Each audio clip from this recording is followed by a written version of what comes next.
Bonjour. Alors aujourd'hui, on va commencer une série de vidéos sur les régimes. Alors quand on parle de régime, il y a toujours d'un côté le régime alimentaire, notre mode alimentaire, la façon dont on se nourrit au jour le jour durant l'année. Ou alors on parle de un régime. Un régime, c'est une espèce de cure, typiquement pour perdre du poids.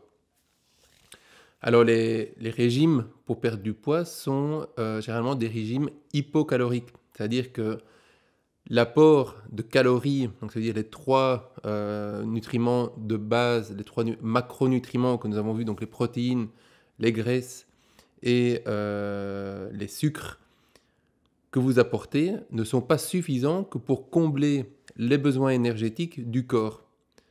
Et ce manque de calories a toujours comme effet de perdre du poids. Alors pour ceux qui aiment bien la logique, dire qu'un régime hypocalorique a comme conséquence d'amener toujours une perte de poids n'implique pas forcément la contraposée. Un régime hypercalorique qui amène plus de calories que ce qu'on consomme n'a pas comme conséquence toujours d'amener une prise de poids. En fait, ça dépend fortement de la capacité de votre organisme à absorber les nutriments. Un régime hypocalorique n'est pas un régime alimentaire, n'est pas un mode de vie. On ne peut pas vivre éternellement sur un régime hypocalorique qui nous ferait perdre du poids éternellement. À un moment donné, il y aurait un problème. En fait, il faut savoir que quand on fait un régime hypocalorique, il y a toujours un moment donné où on va se sentir beaucoup mieux qu'avant, parce que quand on réduit les proportions, on se sent mieux, on perd du poids, on se sent mieux dans notre corps, on se sent mieux dans la tête.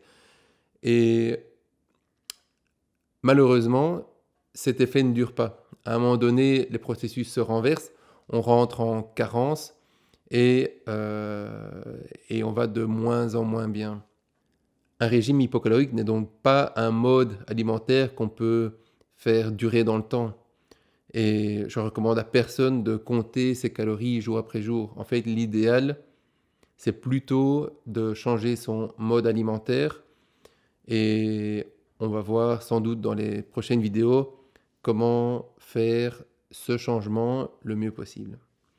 Sur ce, je vous dis à demain et passez une bonne soirée. Ciao.